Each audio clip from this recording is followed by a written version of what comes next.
अस्सलाम वालेकुम। तव्हां सभिनी दोस्त जी महिरबानी आहे जेके बि असांखे विटाए ॾिसंदा हो। रमज़ान मुबारक हुजे तव्हां सभिनी खे।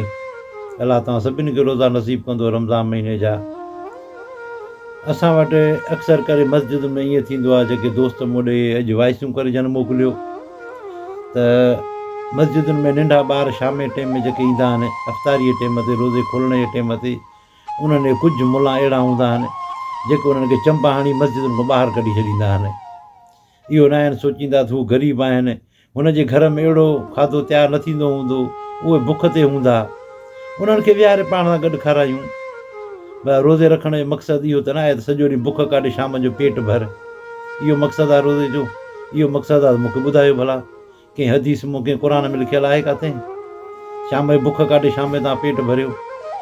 रोज़े रखण जो मक़सदु इहो आहे यानी की ग़रीबनि जो अहसासु थिए, जेके बुख से काटींदा आहिनि उन्हनि जो अहसासु थिए त ग़रीब माण्हू ज़िंदगी कीअं थी गुज़रे, उहे बुख ते कीअं था गुज़ारनि।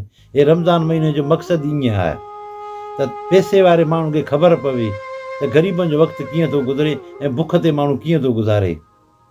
इहो मक़सदु त न आहे तव्हां रोज़ा रखो शाम जो नंढा ॿार तव्हां उनखे चंबा लठियूं हणी तव्हां उनखे कढी छॾियो मस्जिद मां, उन्हनि खे खाइणु न छॾियो, तव्हां उन्हनि खे खाइणु छॾियो त तव्हांखे अञा बि सवाबु डबल थी मिलंदो।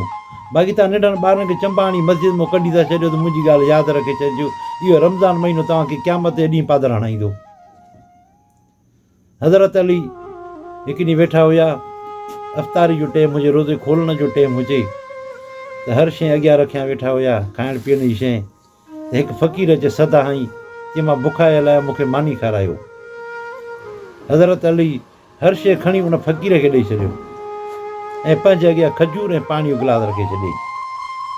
फ़क़ीर खे न यानी इहा त हज़रत अली ख़बर कोन्हे त हुनखे रोज़ो आहे या न आहे, उहो फ़क़ीर केरु आहे, कहिड़ी ज़ात पात सां हुनजो तालुक़ु आहे, पर हुन अचे सदा हई त मां बुखायल आहियां, त हुन खणी हर शइ हुनखे ॾेई छॾी। रमज़ान महीने जो इहो मक़सदु न आहे त तव्हां नंढनि ॿारनि खे चंबा हणी मस्जिद मां कढी छॾियो, उन्हनि खे खारायो, उहे बुखायल आहिनि उन्हनि खे खारायो। अञा बि अगरि तव्हांखे वसियत आहे त कुझु न कुझु उन्हनि खे वठी ॾियो, घर खणी वञनि। रमज़ान महीने जो मक़सदु इहो ई आहे। सिर्फ़ु ईअं इबादत कोन हलंदी पेट भरण सां, इबादत करण लाइ कुझु न कुझु करिणो पवंदो, ॿियो कुझु बि आहे तॾहिं इबादत क़बूल थींदी। ईअं इबादत क़बूल कोन थी, तव्हां सॼो ॾींहुं पाण बुख ॾियो त ईअं इबादत क़बूल कोन थींदी। इबादत जा ॿियो बि कुझु करिणो पवंदो आहे, तॾहिं इबादतूं क़बूल थींदियूं आहिनि, तॾहिं बख़्शिश थींदी आहे। ऐं काफ़ी माण्हू वरी अहिड़ा ई आहिनि जेके रमज़ान महीने ते वरी टोकूं कंदा आहिनि, कन खे चवंदा रोज़ो रखियो त अची असां वटि अन्न कोन्हे छा? भई अन्न सां कहिड़ो तालुक़ु आहे रमज़ान महीने जो? ऐं घणा माण्हू वरी ईअं ई चवंदा आहिनि त असां कहिड़ा गुनाह कया जो रोज़ा रखूं, त छा सभु पाक आहिनि? माण्हू जेके ज़मीन ते घुमनि था पिया सभु पाक आहिनि? कंहिंमें बि के ग़लतियूं के गुनाह न आहिनि थिया? अञा ई माण्हू टोकूं कंदा आहिनि, ईअं न आहिनि चवंदा त असां रोज़ो रखियो आहे, भला माण्हुनि खे ई ॿुधाइनि त असां रोज़ो रखियो आहे, घटि में घटि ईअं त चवनि भला। अञा बि इहे टोकूं त न कयो घटि में घटि। ख़बर न आहे असांजे मुस्लमान जी ख़बर ई कान थी पए त कहिड़े कहिड़े तरीक़े जा आहिनि।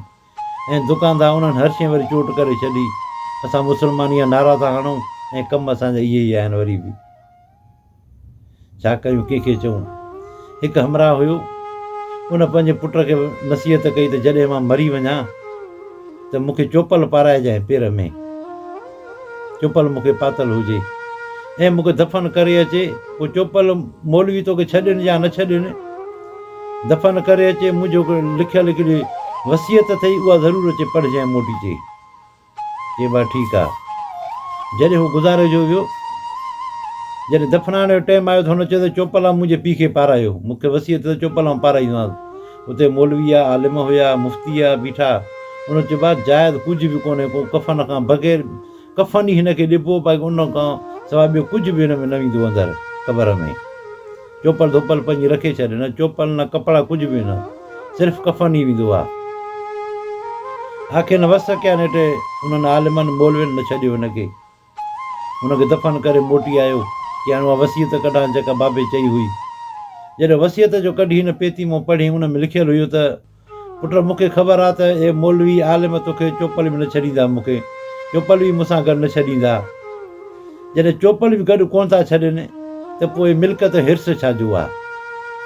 पोइ छा ते माण्हू मिल्कियत गॾु कंदा था वञनि ऐं माण्हू हुन जो हक़ु खाए थो वञे, हुन जो हक़ु खाए थो वञे, रुॻी गॾु करण जे लॻा पिया आहिनि कोशिशि में।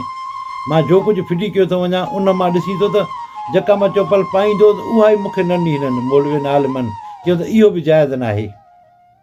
त पुट जॾहिं बि पंहिंजी ज़िंदगी गुज़ारी त पंहिंजी ज़िंदगी में इहो ज़रूरु ख़्यालु कजांइ त कुझु बि गॾु कोन वेंदो क़बर में, सभु कुझु हिते ई पियो हूंदो। इन जे करे मां वसीयत लिखियो थो वञां त ग़रीबनि ते रहम कजांइ, कंहिंजो हक़ु न खाइजांइ, जेको बि कमाई पंहिंजो हक़ लाल जो कमाइजांइ बसि, ऐं सुठा कम कजांइ ऐं जेके मजबूर माण्हू उन्हनि जी मदद कजांइ। इहो ई कमु ईंदी, उहो ई अंदरि तव्हां गॾु हलंदो क़बर में। त दोस्तो असां वटि त माण्हू ॾिसो था त उहो सोचनि ई कोन था पिया। हाणे जेको त उतां फ़ोनूं कनि था पाकिस्तान मां त हर शइ जो रेट चढ़ी वियो। ख़बर न आहे त माण्हू अलाए छा थो थिए, रमज़ान महीने जो इहो फ़ाइदो वठनि था, भलारे महीने जो, बरकत वारे महीने जो, इहो यानी कि फ़ाइदो हर शइ ॿीण करे था छॾनि। को माना अहसासु कोन्हे को त बरकत वारो महीनो, हिन में कुझु रेट सां घटि करे ऐं पोइ ॾियूं माण्हुनि खे, जीअं ग़रीब गुरबा जेके आहिनि उहे बि वठी खाइनि। असां बसि नाले में मुस्लमान आहियूं, कम असांजा अहिड़ा आहिनि।